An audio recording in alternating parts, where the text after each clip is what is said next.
ഞാൻ +2 പഠിക്കുന്ന സമയത്ത് വിജയമാല സ്കൂളിന്റെ മുന്നിൽ എനിക്ക് ആദ്യമായിട്ട് എനിക്ക് അഭിനയിക്കണം എന്ന് പറഞ്ഞ ഒരു ആർട്ടിസ്റ്റ്, നിങ്ങൾ കണ്ട് പറയുന്ന ഒരു ആർട്ടിസ്റ്റ് ഷൈൻ ചേട്ടനാണ്. മൂവി ചെയ്യാൻ ഞാനൊരു തീരുമാനം എടുക്കുമ്പോഴും എനിക്ക് ആ ഒരു കുറെ കാലത്തിന് ശേഷം നമ്മളുടെ ഒരു നാട്ടുകാരുടെ ഒപ്പം അല്ലെങ്കിൽ ഞാൻ അഡ്മയർ ചെയ്യുന്ന ഒരു ആർട്ടിസ്റ്റിന്റെ ഒപ്പം ഞാൻ അത് ആ സ്പേസ് ചെയ്യുവാണ് എന്നുള്ളൊരു ഫീലിംഗ് എനിക്കുണ്ടായിരുന്നു. And we did it. അടിപൊളിയായിരുന്നു. ഒരു കാര്യത്തിൽ എനിക്ക് ഒരു തരത്തിലും ഇതുവരെയും ഒരു മാറ്റമില്ലാത്തൊരു കാര്യം, അടിപൊളി പെർഫോമറാണ്. ഒരു വ്യക്തി എന്ന നിലയ്ക്ക് എനിക്ക് പേഴ്സണലി അറിയില്ല. പിന്നെ ഒരു സ്പേസിൽ ഉണ്ടായ ഒരു അനുഭവം എനിക്കത്ര ഞാൻ നോക്കിക്കണ്ട ഒരാളിൽ നിന്ന് വരുന്ന ഒരു ചെറിയൊരു മനഃപൂർവ്വമായിരിക്കില്ല മേ ബി, പക്ഷെ നമ്മൾ സംസാരിച്ചതാണ്, പക്ഷെ ഞാനത് എക്സ്പെക്ട് ചെയ്തില്ല.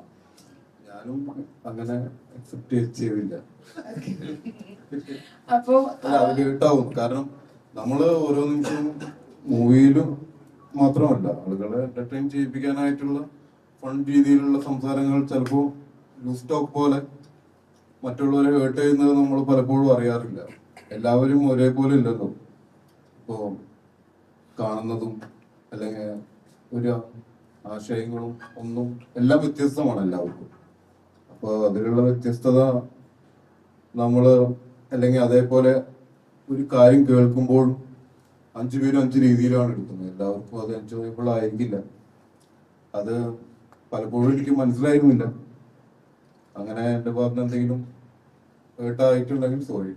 ഇപ്പം ക്യൂ സ്റ്റുഡിയോയില് തന്നെ ചേട്ടൻ പറയുന്നുണ്ട്, കാര്യങ്ങൾ അഡ്മിറ്റ് ചെയ്യുന്നുണ്ട്. ആൻഡ് ആ മാറ്റത്തില് എനിക്ക് വേറെ എന്തുകൊണ്ടാണ് പിന്നെ ഹോൾഡ് ബാക്ക് ചെയ്യുന്നത്, അല്ലെങ്കിൽ ഒരു ഒന്നിന്റെയും പിടിച്ചു വെക്കേണ്ട ഒരു ആവശ്യമുണ്ടെന്ന് എനിക്ക് തോന്നുന്നില്ല. ആ മാറ്റം എന്ന് പറയുന്നത് ഇദ്ദേഹം എന്ന് പറയുന്ന വ്യക്തിയോട് അത്രയും റെസ്പെക്റ്റ് ആണ് എനിക്കിപ്പോൾ ഫീൽ ചെയ്യുന്നത്. അത് ഞാനും അത്ര പെർഫെക്റ്റ് ആയിട്ടുള്ള ഒരു പേഴ്സൺ ഒന്നും അല്ല, ബട്ട് റെസ്പെക്ട് ദാറ്റ്. ആൻഡ് എനിക്കത് അത്ര എനിക്ക് പറയാനുള്ളൂ. അല്ല, ഞാൻ വിചാരിക്കുന്നത് എപ്പോഴും മാറ്റം ഉണ്ടാവുന്നത് നമ്മളിലാണ്, എന്നിൽ നിന്നാണ്, അല്ലെങ്കിൽ നമ്മളിൽ നിന്നാണ് മാറ്റം ഉണ്ടാവുന്നത്.